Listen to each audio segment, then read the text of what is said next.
You can have a seat. It's good to see you guys tonight. Since most of us don't know each other, my name is Erwin, and I want to apologize for what you're about to experience. But remember, I did not invite me. Eric and Candace invited me, so you can have a conversation with them later. First of all, I want to just kind of dive in and just tell you up front, that was one of the best offering talks I've ever heard. It wasn't, it was just like so beautiful. I was trying to memorize it for when I go home to LA, and some people just have an innate ability to call us to the right things. And it had nothing to do with giving. You were just calling us to the right things, and giving was the action of our affirmation. And I thought, that's so good. That's why you're Nate. And I'm not. And I want to talk to you about communication. I've spent most of my life communicating, but I did not begin communication the same way that some of you did. I'm an immigrant from El Salvador. So I learned Spanish first, and then came to the States and had to learn English in New York and Miami, where they speak different forms of English. And sometimes when you only know one language all your life, you don't realize how magical or transcendent or supernatural human communication is. And I grew up irreligious, for some of you who don't have any knowledge of my background. And I became a follower of Jesus when I was around 20 years old. And I had no conception of Christianity or the church. I'd never seen a Bible in my life. And so when I began reading the scriptures, it had a very different effect for me, because every story in there was a story I was reading for the first time. It wasn't a story I heard as a kid. I didn't hear about David and Joseph and Moses and Abraham. They were all brand new characters to me.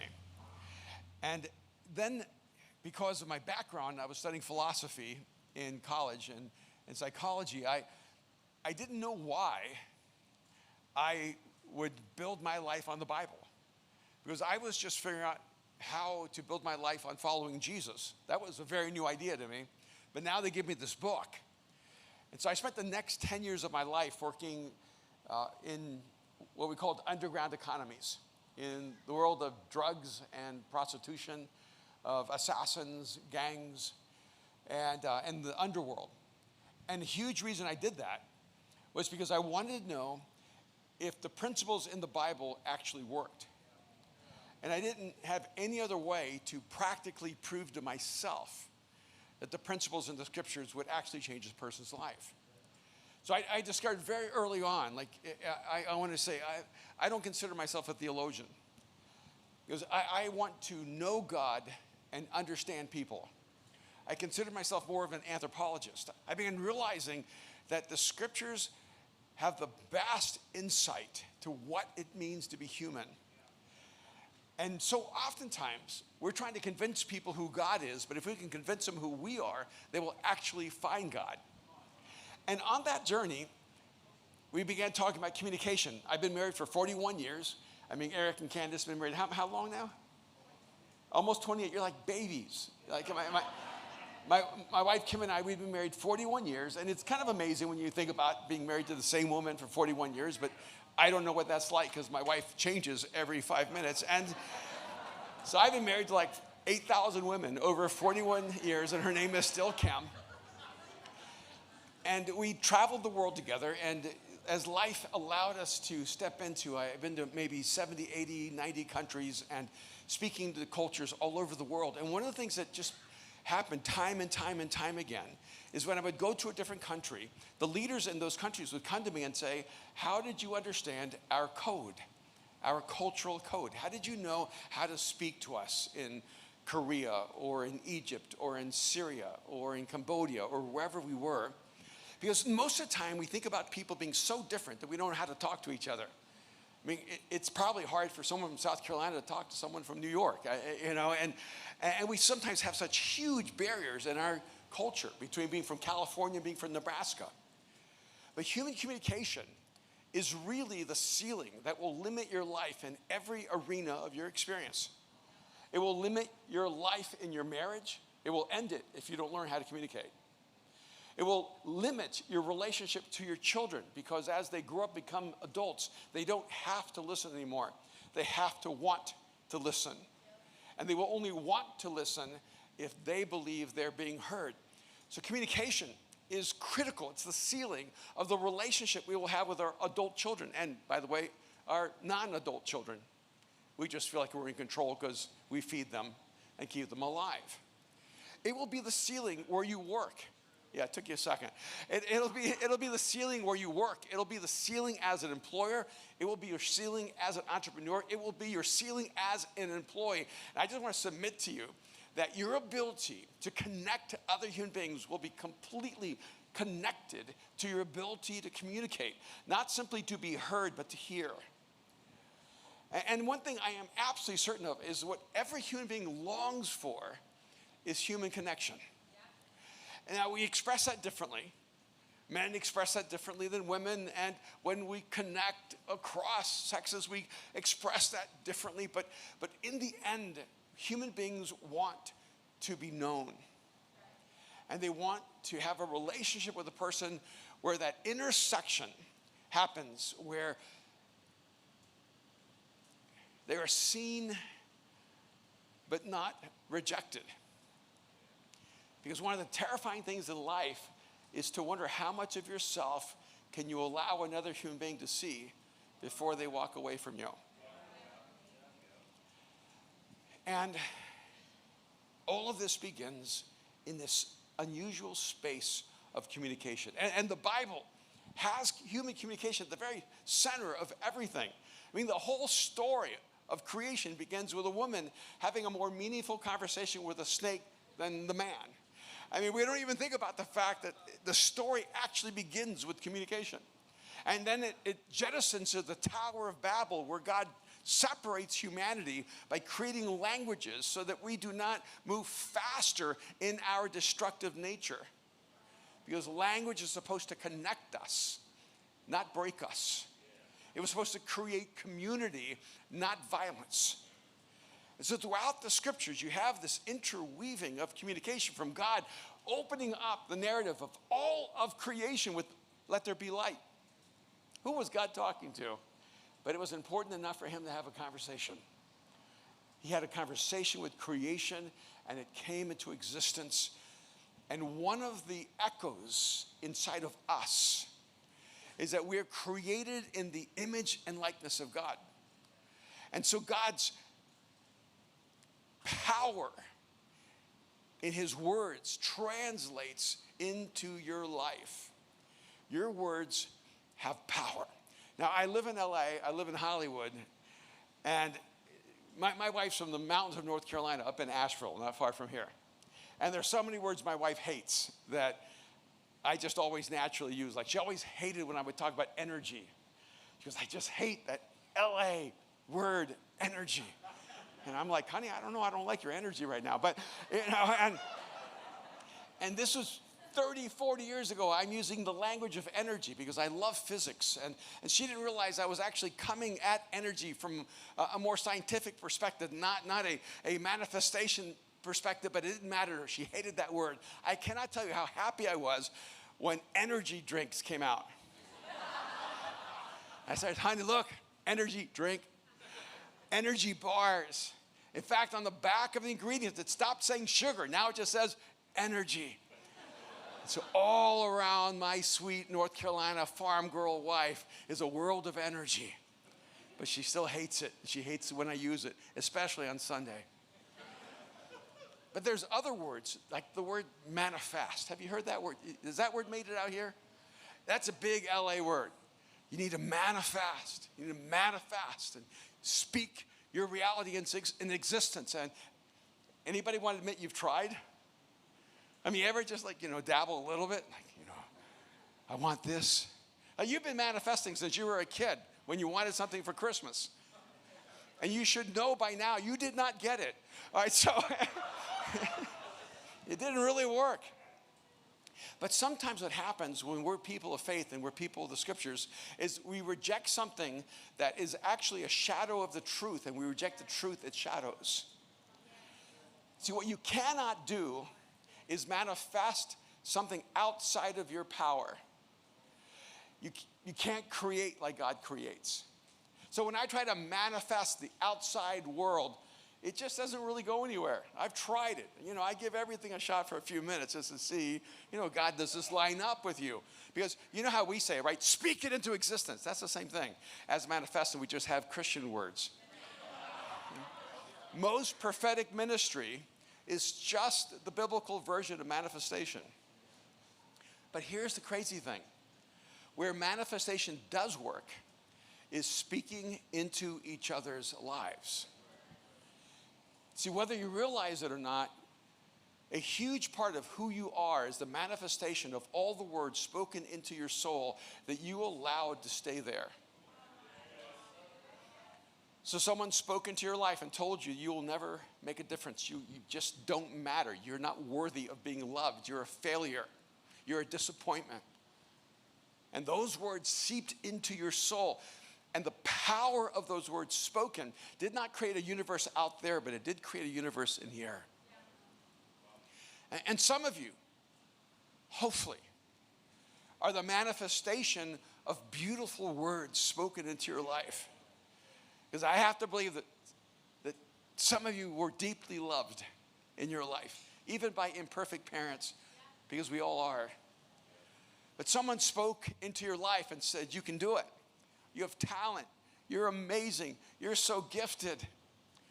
You're going to accomplish so much in life. And you allow those words to seep into your internal world, into your inner universe. And that universe expanded. And you grew with a sense of confidence and value and significance. And I haven't even started talking to you about the content of the book that I've written. But I want to give you the background of the universe in which it's written. Because communication isn't just a tool that we use as human beings. It is an expression of the divine nature by which we have been created. So I began paying attention to communication at a different layer or a different dimensionality. And I'm going to give you an example or two that will seem a little bizarre, but I think it'll make the point. I was speaking at a conference in Germany probably 20 years ago. I think there might have been 5,000 leaders there. And I've always been a bit controversial. And at times in my life, I've been considered very heretical. And I knew I was going to say something that was going to be very, very difficult for the audience to hear. And halfway through, I made the statement, and my translator was brilliant. He was so good. I would speak, he would translate. I would speak, he would translate. I would speak, he would translate. It was just incredible. And boy, did my talk sound good in German. I mean, it just had power and authority. It was kind of awesome. I was very impressed. And about halfway through the talk, I make the statement, then he makes the statement, and I stop. Without thought, it was just instinctive. I stopped and I said, you did not say what I just said. He goes, what? I said, you did not translate what I said. You changed it. He goes, well, how could you know that? You don't speak German. I said, no, I don't speak German, but that's not the issue. Did you change what I said? Because you did not agree with what I said. And he said, yes, I did. This is in front of 5,000 people live. He goes, yes, I did. He goes, but how could you know that? And I can tell you how I knew it. It's because I've spent my life listening to human frequencies, not simply human language. Human beings speak in frequencies, not just in words. And there are simple ways of knowing that because two people can say the same thing and mean something completely different. They can use the exact same words. Like one person can say, I love you. And the other person can say, I love you. Same three words, but they mean something very, very different, right? One can say, sure, go ahead. Another one can say, sure, go ahead. Same words, frequency changes. It's amazing how we can communicate in between the lines. That's how I've learned to stay married. I don't listen to my wife's words because my wife's words are almost meaningless in the conversation. Her frequency is everything. Honey, is it okay if I go on this trip? Yeah, go ahead.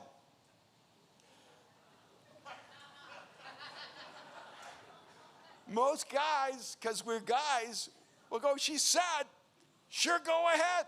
When I came home, she moved out. How could I know? She was saying this was the last time. So my son Aaron put together this master class with me on the art of communication, and it had a tremendous impact on the world that we were in, and mostly in the business world, and began realizing that people were desperate to learn how to be heard and how to hear. And so they asked me to put together a small gift to give people. And what came out of that was this very extensive universe called the 7 frequencies of communication. We identified 7 dominant frequencies. They're not the only frequencies humans will ever use. I don't even want to begin there because humans are complex and dynamic, and we're always creating and changing and adapting. But there's 7 dominant signature frequencies that you will hear and that you will use, and I want to identify those for you. And then we're going to talk about some of the interesting dynamics around them. And by the way, we spent 2 years developing an assessment that will help you identify your core frequencies, and we'll give you your core 3. And because we love Eric and Candace, and because we love their vision for what's happening here and their commitment to Jesus and to you, we're going to give you that assessment for free. All right?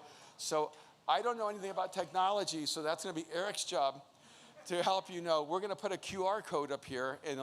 There it is right there if you want to get it now, but you can get it later at the end too. Okay, you can do it later, and he'll walk you through it because it's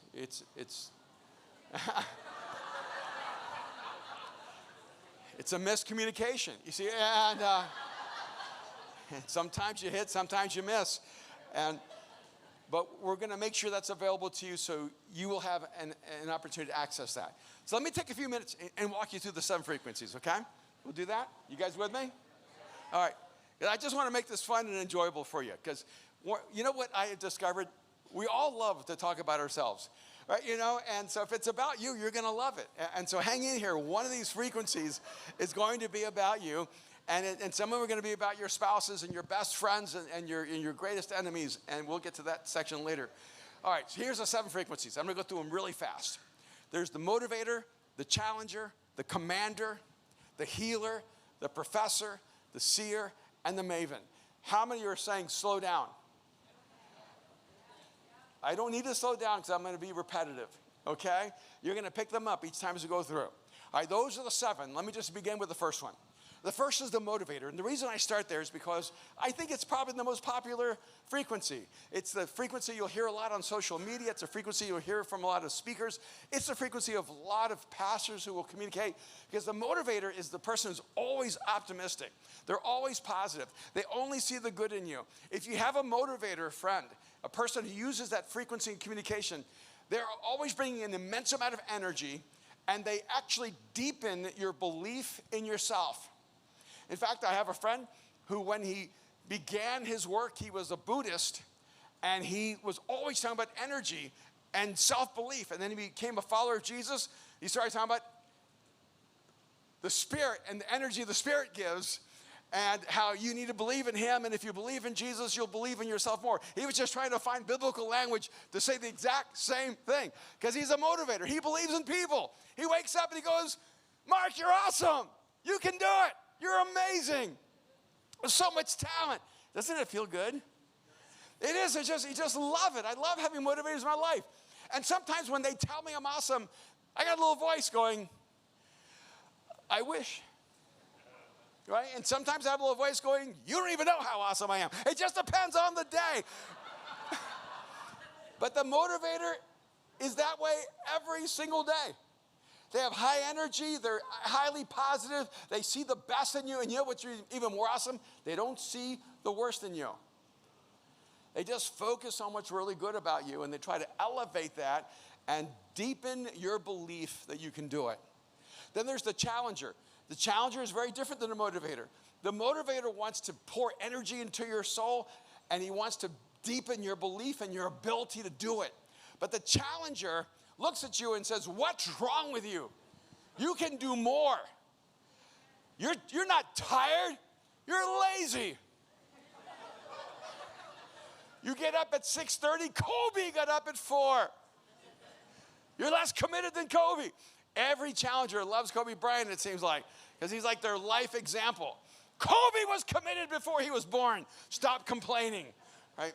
And what happens when you're hearing a challenger frequency is that they're actually trying to call you out and call you up, but the way you might experience it is they're always telling you you're not enough, or it's never good enough. And sometimes you just want to take a deep breath and go, can we just celebrate we ran 10 miles? And they'll go, no.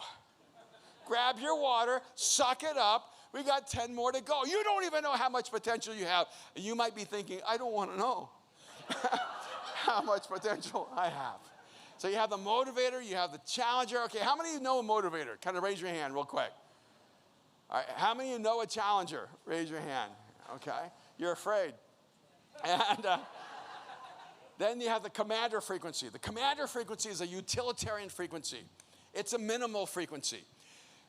The commander frequency doesn't want to inspire you. And the commander frequency doesn't want to challenge you, call you up. The commander frequency just wants to tell you what to do. Life is so simple. Just do this. Move from here to here. Accomplish this task. Now, I have the great joy of being married for 41 years to Kim, whose number one frequency is commander. I never lack for clarity about what I should be doing with my life.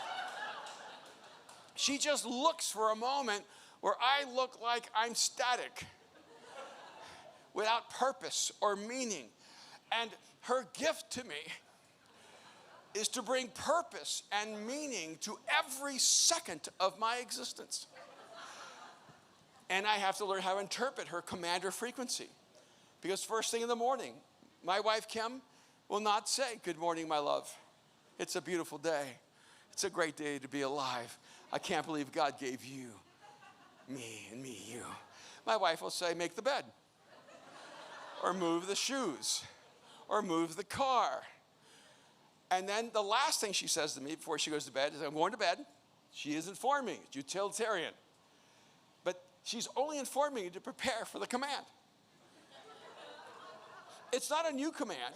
It's turn off the lights before you go to bed. Lock the doors before you go to bed. And every once in a while, when I'm not in the right mood, I'll say, oh, what a great idea. We've only been married for 41 years. And I've been locking that door every night for 41 and turning off all the lights. But she'll remember that one night. You know, don't you? You know that one night you did not turn off those lights or you did not lock that door, because that's the moment she has absolute clarity that she needs to keep commanding you. Because without her commands, what would you do with your life? The great thing about commanders is that they bring clarity and authority. You want a commander when you're in a fire. You want a commander when you're in a battle. You want a commander when you're in a crisis. You want a commander when you're going to lose your minds because everything feels so overwhelming, and that commander is just calm, and they tell you exactly what you need to do. Then there's the healer frequency. The healer frequency is this beautiful, romantic frequency that speaks into your life safety and healing. They create through their frequency a sense that you're seen, you're known, you're loved, you're valued, that it's safe here to be your authentic self, to deal with your pain, to deal with your wounds. They will not judge you for them. They will help you find the healing your soul desperately needs. How many of you, well, let me go back one. How many of you know a commander frequency person in your life? How many have people in your life who have a healer frequency? And by the way, you can actually see how denominations and different expressions of churches actually gravitate to different frequencies. And so the Bethel frequency is a healer frequency. And there are other frequencies that are commander frequencies. I won't say which ones. And, and then some people will talk about, let's say, like a Joel Osteen and say, well, he's not deep enough, but he has this motivator frequency. He just wants to tell you that you matter, that you can do it. And then every once in a while, you'll have someone else who's a challenger frequency. You go, oh, that's preaching because I feel like dirt, right? And because right? Because that challenger is going to tell you everything that's wrong with you. And that just feels like, just the right thing to do, right? But that healer frequency is that person. You ever have people come up to you and just passing by and go, how you doing? And you go, yeah, I'm doing great. They don't mean it. It's just sort of a question they ask. The healer frequency does this weird thing. They go, how are you doing? And then you go, I'm great, I'm great. And they go, no. How are you really doing? And then you're like, you are not allowed to invade my soul. No one invited you in here. Get out. Because, that's the worst first date. Let me just tell you, okay? Some of you, how many are single? Okay, if you have a healer frequency, don't go like hardcore healer on your first date. Just like, and it always sounds so noble. Don't you just hate small talk? I just want to go deep. No, you see, you've added yourself over here. I love that small talk. Don't talk to me about things I'm not ready to talk to you about. And, let's just talk about, football or basketball or Trump or, something that gives us anxiety, right? And or that inspires us or challenges us. But don't talk to me about my soul. Give me 5 minutes before you're digging deep into my deep wounds. You're just fighting your inner child. You leave my inner child alone, So you have this healer frequency that actually speaks into your wounds. And I think that you probably experience that here and why people come. Then there's the professor frequency. The professor frequency is a very data-driven frequency. It's about information, it's about knowledge, it's about logic. It's based on concrete empirical evidence. And what's crazy about this frequency, because I've had this happen twice in the business world. I had this one guy who lets us know that, that he has the highest IQ in the world. I think he does. I mean, he's a genius, but I don't know, but he's told me. And he's intimidating. He's so brilliant. I mean, it's just incredible. But I did this talk, and the first time I ever did this talk, I talked about the professor frequency thinks all truth, all information is data, that all communication, all reality is data. He got my home phone number and called me at home. He said, I need clarification. I was sweating puddles, right? Well, what do you need? Because, I'm just, if his IQ is 192, I'm 191 behind. And so I'm like, okay, let's try to make up the distance here. And I said, what's wrong? And he said, you said the professor frequency only uses data. And I said, yeah, that is what I said. And he goes, what else is there? I thought he was insulted. He's like, those other 6 frequencies can't be valid. All there is data. Everything is data. I said, no, there are other things, besides data from which humans make decisions. He goes, like what? I said, love. He came back, or happiness. He came back with an entire study on the empirical process of being happy. It's all just about the data. It's just about the information. It's just about the knowledge, because the professor of frequency wants to pass on what they've learned and put it into your brain so that you can be free. His intentions are completely good for you. He wants to give you the freedom that the knowledge he has will give you.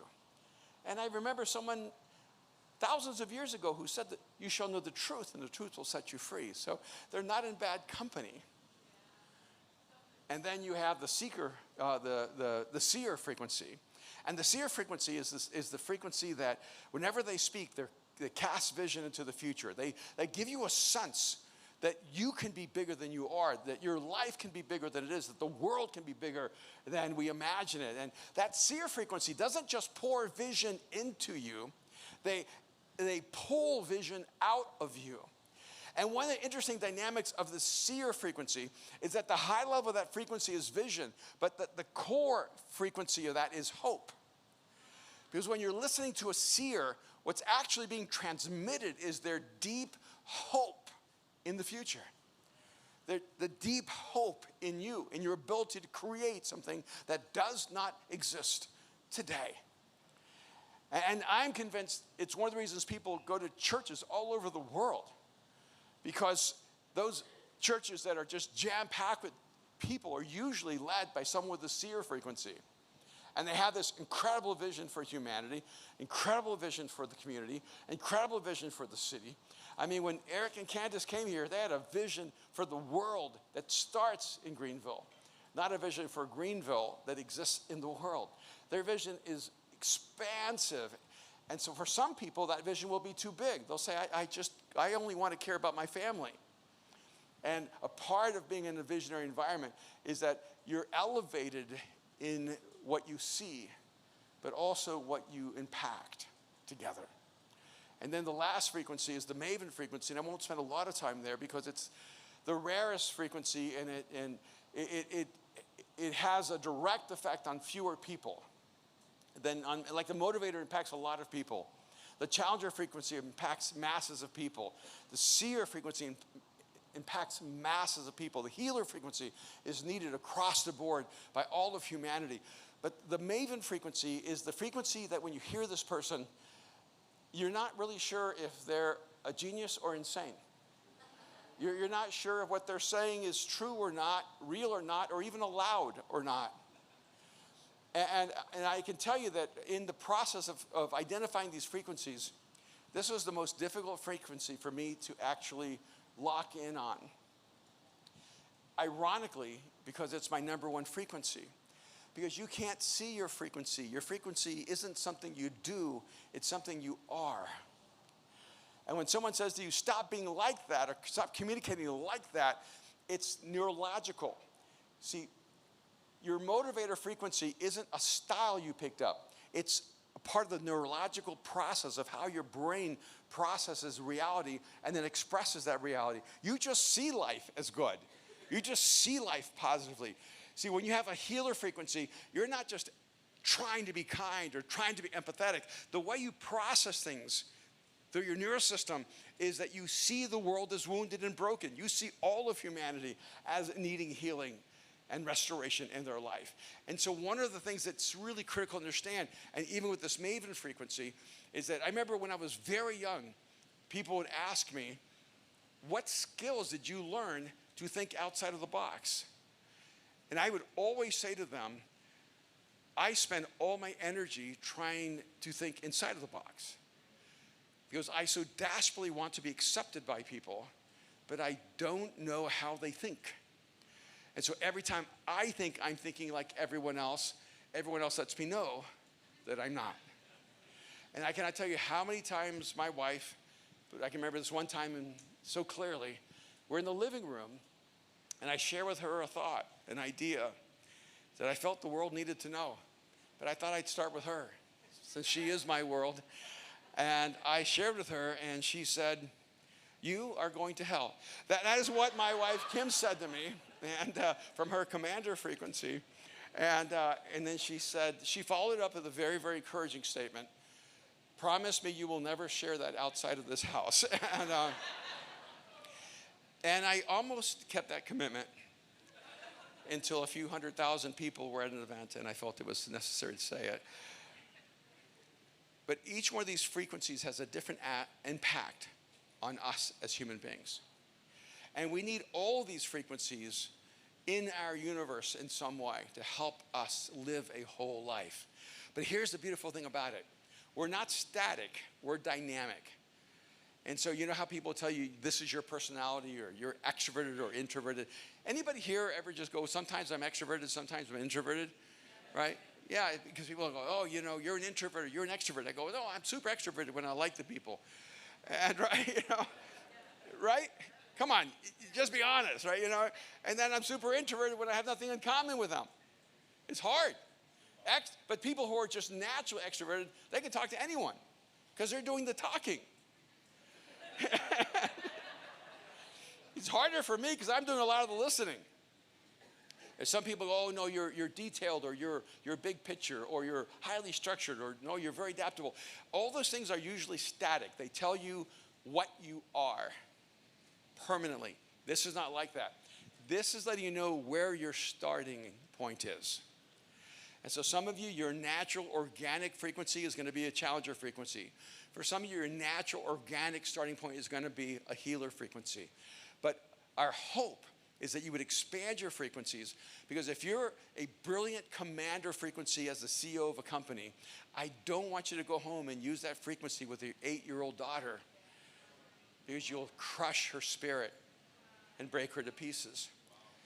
And if you use the same frequency all the time in your relationships, no wonder there's a pounding that happens relationally that we're not even fully aware of. Should I stop here? Your questions? All right, I'm going to talk to you. What time? I don't even know. Okay, 8. Okay, I'll go for a couple more minutes. Let me talk to you about the part that everyone's most interested in, the dark side. I don't know why, but people just love shadows. Each one of these frequencies has a shadow.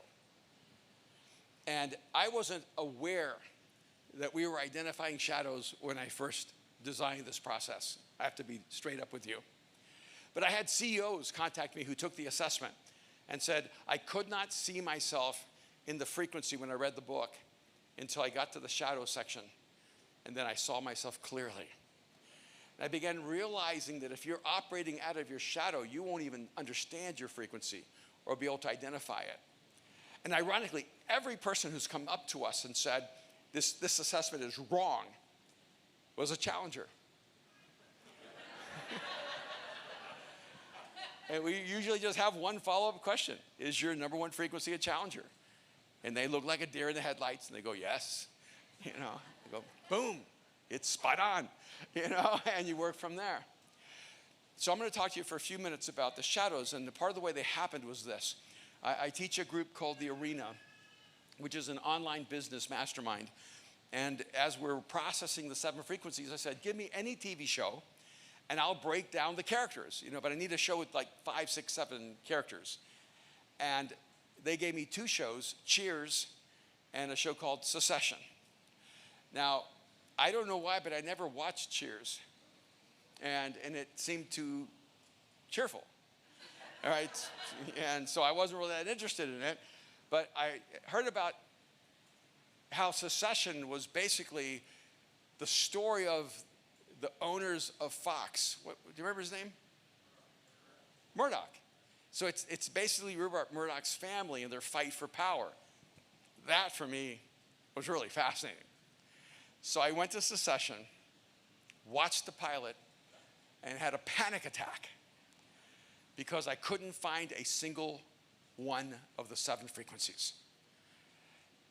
Oh no, the system doesn't work. We're completely wrong. I'm going to have to backtrack all this. I just was terrified. And then I heard this little inner voice that said, check the shadows. Listen for the shadows. So I went back and watched episodes 1, 2, and 3, and I realized there were 7 primary characters, and each one perfectly represented all 7 frequencies, but only from the shadows. And every season of Succession is nothing but shadow frequencies. And then something more significant, more ominous became clear to me. We are raising a generation that only knows how to speak from its shadows. Because here's the downside. If you want a really, really downside of the shadows, is the shadows work. See, I can't tell you if you use the authentic frequencies, you're going to be more successful. No, actually, if you use the shadows, you're going to destroy a lot of people and probably get really rich. You're going to get what you want, and in the end, you're going to die alone. There is a downside to living in your shadows, but there is a powerful short-term advantage. I remember one time this businessman looked at me and he said, I'm going to go against you, and I'm going to win. And I said, what makes you so confident? He said, because I am willing to lie, and I know you are not. And I said, that does give you a strategic, short-term advantage. But you have to remember everything you say. And I don't have to remember anything I say. Because all I have to do is see the truth, and that's what I said. So you'll win in the short term, but I'm going to win in the long term. So let me walk you through the 7 shadows, and then you may not want to take the assessment. Usually we let you take the assessment first, then we walk through the shadows. So you're like, all right. The shadow of the motivator is the performer. Because your energy turns inward. And it's not about what you can invest in other people, what other people can give to you. It's your need for self-belief, your need for affirmation, your need to be told you matter, your need for applause, your need for significance. And if you've ever heard anyone on a stage where you feel like, this is interesting, but I don't feel like I know them, I don't feel like they're letting me see who they are, that's because they're in their performer frequency, not a motivator frequency. The shadow of the challenger is the manipulator. The challenger wants to pull the best out of you no matter how much it hurts. They may not say what you like, but they're doing it for your good. But when they become a manipulator, they start using your talent rather than elevating your talent, moving you to do what they want you to do. The shadow of the commander is the dictator. When the commander speaks, you sense their authority and there's inherent respect. But when they become the dictator, you feel the oxygen of free will leaving the room, where you're not allowed to choose, or you will be seen as defiant, rebellious, and the enemy. The shadow of the healer is a word not many people are familiar with, but it's the cipher. And if you look up the word cipher, basically you're a black hole that consumes other people's emotions. You become an emotional parasite. And some of you, and we probably should talk this directly at church, because ciphers run to the church because they know that good people are there that they can take advantage of. And if you've ever been in a relationship with someone, you were give and you give and you give and you give, and they just receive and receive and receive and receive. When you realize it's completely one-sided, they completely cut you off and say, you let me down, you weren't there for me. That's the cipher. And we have to find ways to help ciphers move out of their toxic shadow. The shadow of the professor is a diminisher. The professor wants to elevate you by teaching you what they know, but the diminisher wants to make themselves look smarter by making you look dumber. They want to make themselves look higher by making you feel lower. And so if you have someone who diminishes you, who's always telling you what you can't do, who you're not, how they're better than you, that person is the diminisher, the shadow of the professor. The shadow of the seer is the perfectionist. They don't just cast vision, they micromanage how you implement that vision. And if you don't do it exactly the way they want it, they get angry because you've ruined their vision, not realizing that the vision isn't something that can be translated perfectly, because once it becomes reality, it changes instantly. And then the shadow of the maven is the nihilist. And you may not be as familiar with that language, but the nihilist is basically a person who ends up looking at life as if there's no hope and no future. And so the maven can usually find a new way of seeing the world, like an Elon Musk. Oh, the planet's going to end? Let's go to Mars. That's a unique way of solving the problem, right? You know, and because he sees the world and sees the problem from a different perspective. But then the nihilist becomes a person, and I remember I heard Elon Musk one time when they asked him years ago why he wants to go to Mars or why he does all this, and he said, because I would feel hopeless if I didn't have something to do. And so that's the tension of the maven becoming the nihilist. I'm going to stop here, even though it isn't a crescendo ending, and because I know I should do something that really gets you like excited. And but should I go like to my challenger mode, like speak? Oh, sorry, I just make something up. All right. Can we do a few minutes of questions? Yeah, can we do that just for a few minutes? You can stand up and we can hold the mic. We can do both. And anyone have a question? I know it's a lot of material, a lot of content. If you have questions, come over here and line up in this aisle. That'll make it a little easier. But move quickly so we can not stay too long. Has this been helpful to you guys? Okay. Good. Good. So just for those that are asking questions, keep the questions small and short just for time's sake. All right, what's the question? How does someone move out of their shadow into their frequency? That's a great question. I love that. That's the first question. What's your name? Alicia. Alicia. A lot of people ask me, how do I get out of my shadow into my authentic frequency? And they usually want a system or a method. And here's where it's so much fun to know Jesus, because the only way you can get out of your shadow is to change your inner world. If your soul is filled with bitterness or fear or anger or jealousy or resentment, you naturally go to your shadow.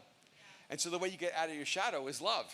The way you go out of your shadow is reclaim your hope, reclaim your faith, and make sure that you do things like stepping into forgiveness.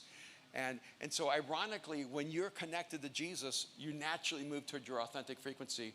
And then when you're angry at people, you naturally move into your shadow. Does that make sense? Yeah, it's awesome.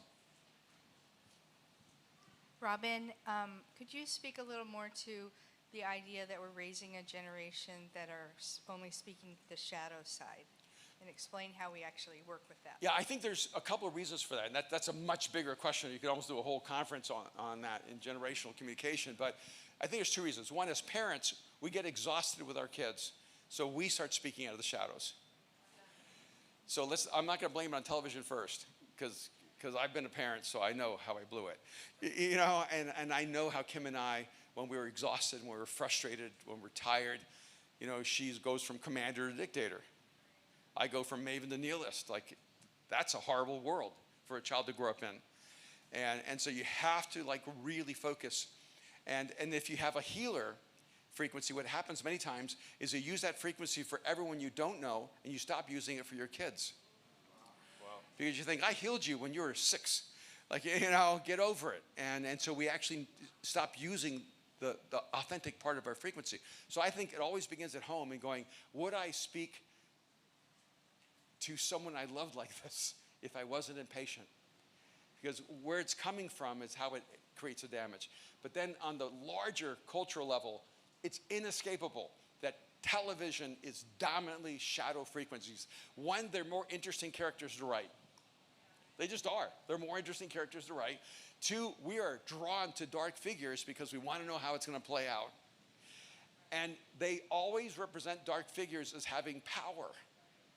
And which is fine because they have power, but it doesn't represent them as having hollowness. If they could show dark characters as being hollow in their soul, the power wouldn't be as attractive. Wow. Does that make sense? You know, so some of it is, look, you can't stop your kids. I think you think some of you can, but you can't. You can't stop them from watching everything that's out there. So talk to them about it. Say, what characters have you seen that have fascinated you? And then talk about those characters and talk about their strengths and weaknesses. Talk about them as if they're people who are influencing their life, because they are influencing their life. And yeah, but that's a great question. What is the most common frequency, and why do you think it is? Tell me your name. Brooke. Brooke? Well, I think we've wrapped around 20,000 people so far. So when we get hundreds of thousands, we're going to have great like data. But right now, the dominant frequency we've identified as the motivator. But I also think there's a reason for that. I think our data is skewed. I think professors come into this kind of research last, because they go, where's the data? Where's the data? Where's the data? Motivators go, you want to talk about me? So I think the data is skewed, but I think there are more natural motivators in the world, because I think God designs us to be inherently loving of each other and encouraging of each other. And I think we lose that, and that's why there's so many performers, people who are so afraid they'll be seen and they're wearing masks, and because they don't know if they'll be loved the way they really are. I talked to one of the biggest communicators in the Western world, in the United States, but he was pure performer and brilliant. and a pastor. And I said, hey, because he asked me, how do I get better? I said, then your next step is being authentic. And because you're already famous being a performer. And he sent me a note. I tried to be authentic this week. It didn't go well. He said, being a performer is easier. And it is. And so I think motivator is the most common, but it depends on what world you're in. See, here, there's going to be a lot of healers probably, because people draw people who love the frequency that's being spoken. Does that make sense? Yeah. We'll tell you more as we learn more. Oh, sorry. Hi, I'm Noelle. Apologies, because this question is very selfish, but I've already done the assessment and everything, so I'm a Maven. And as a Maven yourself, I've loved learning about the other frequencies, but how do you deal with kind of the loneliness and the isolation of it? For me, I'm not the greatest communicator, I'm trying, but it's so hard to explain my way of thinking and my frequency of communication to others. So how do you kind of navigate that? By the way, I'm just so sorry. Yeah. And It's brutal. first of all, my experience is that Mavens are terrible communicators, Yeah. which is not encouraging to me in any way whatsoever. But Mavens are usually terrible communicators because they don't start where the audience is usually. They think they're starting at the beginning, but they're starting in the middle. And they think they're making everything clear, but they're making nothing clear. So you have so many things going against you. All right. But I know there are people who love you. So just have to accept the fact that they love you, but they don't understand you. One of the breakthrough moments in my marriage was when my wife said, I don't trust a single one of your ideas. That was not the breakthrough. And but she said, but I trust you. Because I trust you, I'm with you. And you have to find people in your life who trust you, not your ideas. Because one, you may be so wrong, but you don't mind being wrong. You just don't want to be the same, right? And inherently, one of the things that's happened in this process is Mavens all over the world have been finding us because they all feel alone.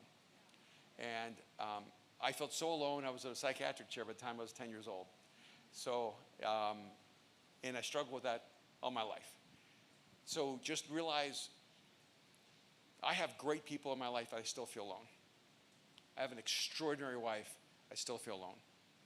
And it's been really beautiful for me to have someone like him to say, it must be hard to feel so alone in the world and understand that loneliness. And the loneliness is because you don't feel understood, okay? But you don't even understand yourself. So just accept the fact that you're asking people to do something you don't even know how to do for yourself. Does that make sense? Yeah. Yeah. I'm also married to a commander, so I feel you. You're married to what? Married to a commander. Well, so then I you have feel no problems. He'll just tell you what to do. Welcome to my life. There you go. Okay, so to switch a little bit, so from corporate America, business professionals, CEOs, busy, Yeah. in a assessment-saturated world, Yeah. how would you recommend talking to an executive, a CEO team, like, hey, this is assessment to do, these are frequencies you need to pay attention to? Yeah. Anybody have a copy of the book? Okay. Okay, here's strategy number one. I wrote the smallest book on earth. All right, it's really fast. Okay. I did the audiobook in 3 hours because I knew that most CEOs say they're going to read and then they don't. Right. So we did this. And then we also realized that the assessment, we did it. I took 2 years developing this assessment. And you can take it in about 15 minutes. Anybody taken it? Yeah. How long did it take you? About 15 minutes. Purposely did that so that I'm not taking up too much of someone's time. The moment they take it and they get the feedback, which is instantaneous, they become really open. Okay. So what I would say to your CEO or CEOs is say, hey, can I get 30 minutes of your time? 15 minutes to take the assessment, 15 minutes to have a brief conversation about it. If it intrigues you, we'll go deeper. Would you go book first or assessment first? I would, if they're short attention span, I would hand them the book, but have them take the assessment. Awesome. Does that make sense? Yep, thank you. You hand them the book because if they're a professor, they need something tactile, data. And Demonstrate proof of concept. yeah, it's like, because books have a sense of authority. Right. And then you have them take the assessment because it's science. Okay? And then once you have input, it's actually just very human. And the moment they begin to see the dynamic interchange, I just came from Puerto Rico. I did 5 days of TV, radio. I could not believe the response of people. In fact, I did Telemundo. I don't know if you guys know here Telemundo, but you know. So they had like 3 main newscasters, and every like a professional musician, you know, a political leader, all of them had one interviewer. When it came to this, all of them grabbed chairs and they interviewed me, all of them together, because they all wanted to learn theirs and understand who they were. There's just something really magnetic about this, because we all know we have to learn how to communicate more effectively. Right. Yeah. So that's what I would tell you. Yeah, it's great. All right. Hey guys, thank you so much. We're gonna